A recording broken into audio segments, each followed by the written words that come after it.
Chapter 9, The Fourth Elder. The morning sun felt wonderful, and the air was sweet and clear.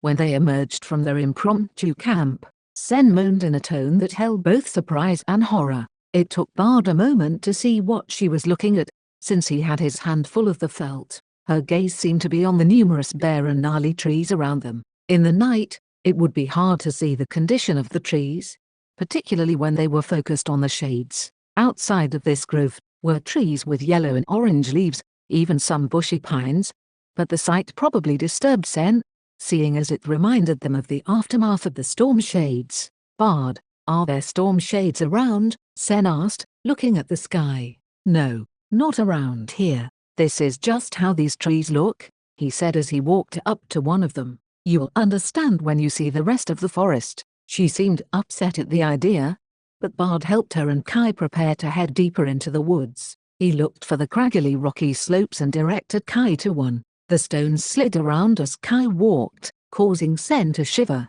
Bard comforted her as she looked at the graveyard appearance of the trees. A particularly tall and twirled tree stood out from the rest. Kai walked to it and Bard hopped down, his token in hand. He flung it around for a second and the tree shuddered, causing Sen to nearly fall off in surprise.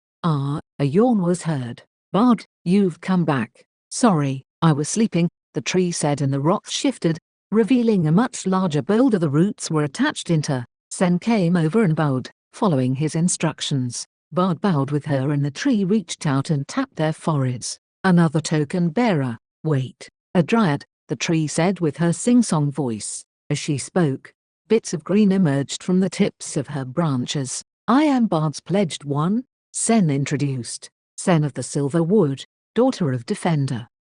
One of his children. "And a pledge? How long since you were here, Bard?" "Surely not that long." "Elder perspective, it is good to meet you again. It has been only a few years since I was here. And yes, I am pledged to Sen."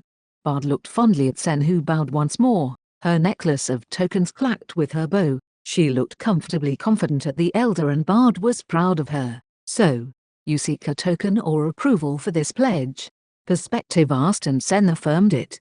"Then climb my branches and tell me what you see." Bard respectfully stood back as Sen began her tutelage under Perspective. As her name implied, she was about perspectives. The elder was the third eldest that Bard had met, and her origins were high in the mountains until a landslide brought her and her forest down. It was a miracle that they hadn't been crushed in the process. Being down here meant she saw things differently, and the trees who had survived had praised her in keeping them alive. She had refuted the praise as it was the strong boulders they had been on who hadn't rolled like the other rocks. She also had discussed with the other trees who were down here how things were different up in the high altitudes. Most were unaware of the desert on the other side, and didn't believe there was anywhere with little water. There were also times that the trees of the lower levels thought they had died off, only to be surprised when they moved. Their type of tree was unusually resilient and patient. Even the younger of the trees were older than the lower level trees, and so were considered elders with their mannerisms and thoughts. But it wasn't just this. The other trees, while injured from the landslide, had reached out through their roots and supplied the newly transplanted elders with water and nutrients, ensuring their survival. It was an interesting conglomerate of a forest. Sen climbed far higher than he had when he had come, and her words didn't reach down here, though he did hear Perspective's voice as she conversed with Sen. "What can you see? Anything else? How does it differ from the ground level?" At the last question, Sen came down and then went back up, bringing up the differences. "How many different trees can you see up there? How about from down here?" Bard looked about. There were at least 10 distinct species of trees he could see from this place. Sen gave her answers when she was at the top of the tree, making it impossible to understand her. Perspective chuckled and had Sen continue to relay what the differences were from the top and bottom of the tree, what she observed, how it varied, and so on. Eventually Sen was panting and about ready to lay down from exertion. Bard was impressed how many times she had climbed, far more than he would ever want to do. He then focused on setting up camp and preparing the furs he had harvested from Kai's summer coat. He pulled out a wooden stick with a wide end and shifted the furs in his hand across it. Sen continued her climbs, making Bard's back, legs and arms ache in sympathy. He shook his head out of his musings and focused on turning the furs into a rope. The ends stuck out in weird places, making it scratchy, but it would make a decent rope.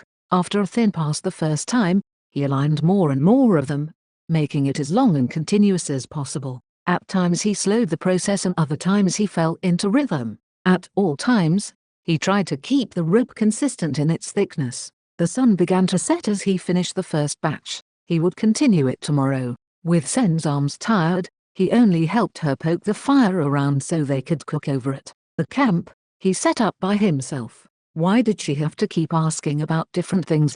Sen moaned and Bard chuckled. Because of her confidence in her ability to climb, she hadn't thought of ways to mitigate the travels and so she forced herself into climbing continuously. If you tried to grasp a bigger picture, and looked at more than what was asked, would you have climbed as often?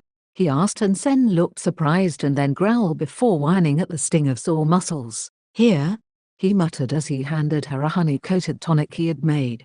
Sen consumed it as soon as he said healer gave the recipe to help her grow strong and healthy. She limped to bed, too tired to really feed herself after that. Bard coaxed her to eat a little bit, but she refused to sit up and drink any water. She is out in a moment and Bard finished tidying the camp before heading to bed.